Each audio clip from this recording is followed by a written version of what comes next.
Et si on s'écoutait trop et on se parlait pas assez? Hey, je suis désolé de couper ta vidéo, mais je voulais faire un petit message ici, là. Quand je dis se parler plutôt que s'écouter, imagine un enfant qui essaye de marcher et qui se dit dans sa tête, je suis pas capable. S'il s'écoute, il sera jamais capable. Et toi, comment tu lui parles à cet enfant-là pour l'encourager à marcher? Imagine un enfant qui apprend à lire, qui apprend à écrire, puis qui te regarde et qui dit, je suis pas capable. S'il s'écoute, il pourra jamais arriver à lire ou à écrire. Qu'est-ce que toi tu lui dis? Qu'est-ce que tu souhaites? Qu'il t'écoute et qu'il croit en lui? C'est ça que je veux que tu te rappelles pendant cette vidéo aussi quand je parle de s'écouter et se parler. Qu'est-ce que je veux dire par là? Je suis en train de vivre un processus super intense dans le développement d'un projet et je vis les hauts et les bas émotionnels que je vivais avant sur 1 an, sur 6 mois. Et chaque période émotionnelle du projet, ben ça durait peut-être 1 semaine, 2 semaines. Fait que ce que j'ai fait à ce moment-là, quand ces périodes-là duraient aussi longtemps, tu sais, quand t'es sur le high, mais souvent c'était comme, je me sentais super bien pendant 1 journée ou 2, 3 jours, 1 semaine. Puis après ça, c'était la déprime pour 1 semaine, 2 semaines, 3 semaines. Et oui, les périodes de déprime étaient beaucoup plus longues que les périodes d'action. Je sais pas comment, si toi, tu te reconnais là-dedans, tu as déjà vécu ça. Si oui, tu peux écrire dans les commentaires. Tu vas comprendre ma réflexion ici.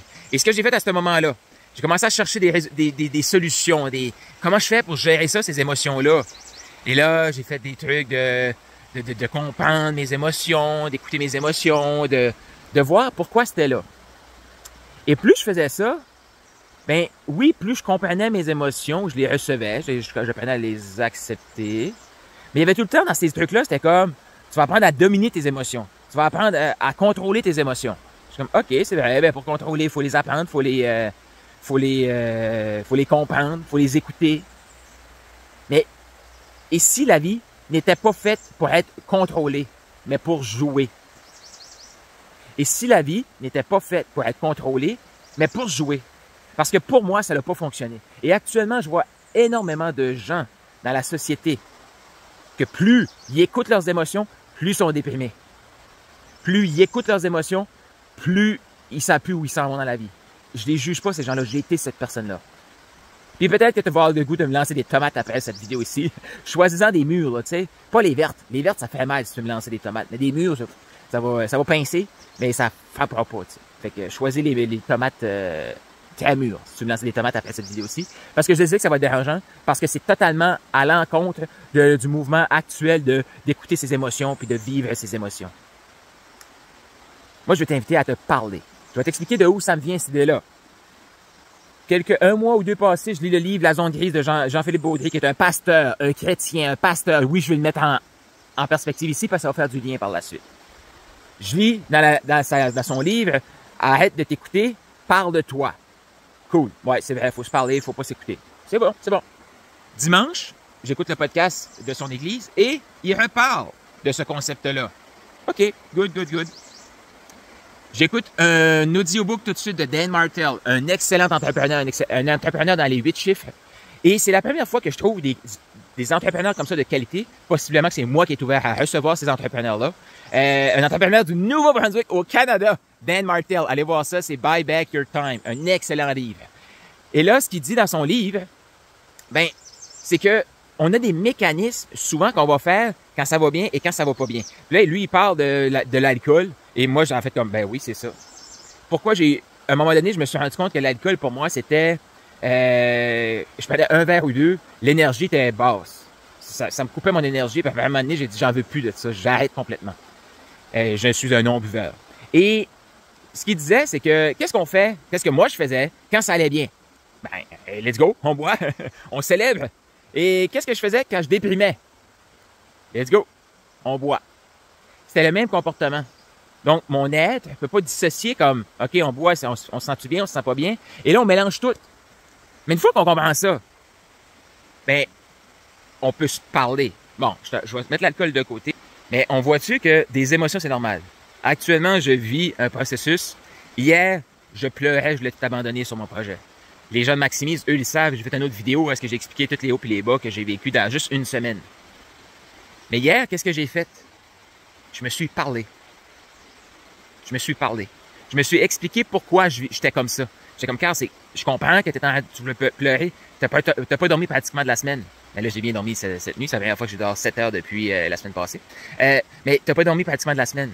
OK. Parce que je me suis parlé, j'ai continué à avancer. Si je m'étais écouté, ah oui, Carl, tu te sens comme une merde, ben c'est normal. Ah, t'as travaillé fort. C'est OK. C'est OK. Oh, pauvre petit toi. Là, on se réconforte et c'est là qu'on se réconforte dans la médiocrité. Tu peux penser ce que tu veux. J'ai essayé les deux et je choisis carrément de me parler plutôt que de m'écouter. Et oui, encore un petit rappel ici. Imagine un enfant qui dit « Je vais apprendre à conduire. » Un ado plus. Mais je suis pas capable. Je suis stressé. Qu'est-ce que tu vas lui dire? Tu vas le rassurer, tu vas l'encourager. Parce que s'il s'écoute, il n'arrivera jamais à conduire. Et s'il t'écoute, il va y arriver. Pourquoi tu prends ce temps-là pour cet ado-là? Actuellement, il y a beaucoup trop de gens qui s'écoutent, pas assez qui se parlent. Et j'écoutais le podcast, puis là, Jean-Philippe leur parlait. Là, ça fait le lien. Ben oui, c'est ça que ça veut dire, se parler. La gestion des émotions, là, c'est pas les écouter, les recevoir, oui, mais c'est après, il faut se mettre à se parler. Et pour ça, il faut que ça aide sur des trucs qui sont des faits dans la vie. Des choses qui vont pas changer. Comme Dieu nous aime et Dieu nous apporte à aide au service. Et ce matin, j'écoutais le livre de Dan Martell, puis un des chapitres, il dit, le but, c'est de, tu sais, en entrepreneur, tu mets tout ton temps, tout ton argent dans ton entreprise. Après ça, tu veux récupérer ton temps. Fait que tu rachètes ton temps. Tu prends ton argent pour acheter ton temps. Et il y avait un de ses clients qui lui disait, hey, j'ai acheté tout mon temps. La seule chose que j'ai aujourd'hui dans mon agenda, c'est 30 minutes de coaching avec toi. Et Dan Martell, il a regardé puis il a dit, je t'aime, là. Il faut que tu entendes ça, là. Je travaille avec toi, là. Pas pour que tu prennes tout ton temps que tu ailles t'asseoir sur ton derrière, là. Un entrepreneur, il est là pour servir. Donc, il faut que tu prennes le temps que tu récupères pour créer autre chose. Et Dan Martell, c'est rendu mon ami. Il sait pas, là, mais je l'adore. Mais c'est la même chose. Dieu nous demande de servir les autres. Il nous a pas dit, hey, entrepreneur, mets-toi une machine à cash, je vais t'asseoir sur la plage puis boire des pina colada. Ah, tu mérites bien ça. Tu irais écouter tes émotions, tu te déprimeras tout seul. Non, non, non. C'est pas ça que Dieu nous dit. Sers les autres, sois au service des autres. Et hier, je travaille sur un nouveau livre. Et dans Ecclésiaste, je me souviens pas exactement ce qu'il disait, comment c'était écrit, formulé, puis le verset, là, je suis pas un expert comme ça. Mais dans Ecclésiaste, il disait de vivre la vie maintenant, parce que quand on va être mort, là, des projets, on n'aura plus. Puis on n'aura plus besoin d'apprendre. Puis on n'aura plus de travail. Mais maintenant qu'on vit, on peut-tu vivre? On peut-tu se parler? Qu'est-ce que t'en penses? Et si on arrêtait de s'écouter et on se parlait? On s'expliquait les choses plutôt que de se réconforter dans cette médiocrité-là. Si tu as déjà essayé de te réconforter dans la médiocrité comme moi et que ça ne fonctionne pas parce que tu as essayé de gérer tes émotions puis de les vivre et tout ça, la clé ici, c'est que tu vis tes émotions. Mais tu te les expliques, tes émotions. Tu ne laisses pas à renforcer tes émotions pour te rabaisser parce qu'il y a une grande différence entre les deux. Puis si tu comprends pas tout, là, va pas écrire dans les commentaires parce que toi, tu es un expert en gestion des émotions déprimées du 24 sur 24. Là. Viens pas argumenter, s'il te plaît. Laisse entrer ça. Parce que je sais que ça va créer beaucoup d'adversité chez plein de gens. Je le sais. Je le sais. Pour ça que je fais cette vidéo aussi. Parce que je sais aussi qu'il y en a qui vont écouter cette vidéo aussi et sont prêts à recevoir ça. Ça fait des années comme moi qui cherchent des solutions, des façons de faire. Pourquoi je fais autant de recherches sur ces trucs-là? Parce que j'essaie de me comprendre. Pourquoi je vais essayer de me comprendre comme ça? Parce que j'ai une grande mission, je veux transformer des vies. Pourquoi tu es ici et tu te connectes? Parce que tu veux transformer des vies. OK, Carl, je pensais que la business, c'était pas d'émotion. Non. Les petites business qui ont réussi autour de quelques 100 000 millions, tu peux y aller go, go, go. Mais si tu veux passer aux 10, 15, 20, 30, 100 millions, faut que tu te connaisses. C'est l'humain derrière l'entreprise qui avance. C'est pour ça que dans Maximise Propulsion, là, puis dans Profit Book Factory, là, c'est axé sur l'humain qui va être au service de. On va développer les compétences de l'humain qui va servir. C'est ça, ma spécialité. De faire les liens entre ça. C'est pour ça que les gens me demandent, ah, mais Carl, toi, t'es plus mindset, toi, hein? Ah, toi, t'es plus business, toi. Toi, t'es plus vente. Moi, là, je suis humain, maximiser le potentiel. Développement de compétences. Passer au prochain niveau. Contribuer. Avoir du fun. Parce que c'est le fun. Tu sais, là, quand t'es là, tu t'observes, là, parce qu'hier, je te le dis, là, j'ai été prendre une marche, là, puis j'étais comme, je suis plus capable. Puis je pleurais. J'étais comme, Carl, c'est correct. Je me suis expliqué la situation. J'ai dit, là, tu t'en vas te coucher. Puis demain, tu te relèves, puis tu continues. C'est ça que je m'en vais faire, continuer. Mais là, j'ai un autre petit problème, un problème de dos. Parce que j'ai passé trop de temps devant l'ordi, mais vraiment un gros problème de dos. Fait que je me suis commandé un massage aujourd'hui. Et donc là-dessus, là, j'ai une petite touche personnelle ici, là. Mais je voulais juste te dire ça. Essaye ça. Parle de toi plutôt que t'écouter. Mais fais attention, hein. Quand tu te parles, parle-toi avec amour. Parle-toi de choses qui sont vraies. Se dire, là, t'es pas assez, tu n'as pas fait assez aujourd'hui, blablabla. Non, non, ça, c'est pas se parler, ça. C'est se démolir, ça. Comme Dieu nous dit, aime ton prochain comme tu t'aimes, tu devrais t'aimer. Pourquoi? Parce que tu es ici pour servir. Puis si tu te démolis, t'auto-démolis, c'est ça aussi que l'écoute des émotions, plutôt que de se parler tout le temps, crée aussi. Parce que là, ben là, je me sens comme ça. Puis là, ben, parce que j'ai eu mon cours d'écoute d'émotion puis de contrôle d'émotion, ben, je devrais plus me sentir comme ça. Puis à un moment donné, quand j'ai réglé ma tristesse, je devrais plus être triste. Ben, voyons donc, c'est de la merde, ça. Je sais pas comment tu penses ça, puis si t'as le goût de me lancer des tomates, on pourra prendre rendez-vous. Mais promets-moi que tu vas choisir des tomates ultra mûres pour pas que ça fasse trop mal. Mais à qui t'as le goût de lancer des tomates? À moi ou à ton petit hamster?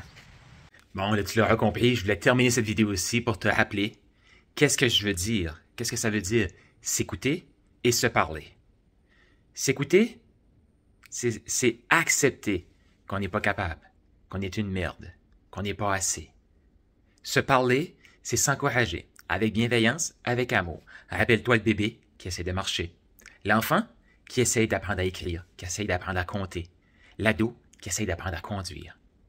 Parle-toi comme ça. C'est ça que je veux dire. Fais confiance à la vie. Et mise sur toi. Tu es assez. Et même encore plus. Et oui, pourquoi pas, go shoot pour le million parce que tu vas transformer des centaines, des milliers de vies.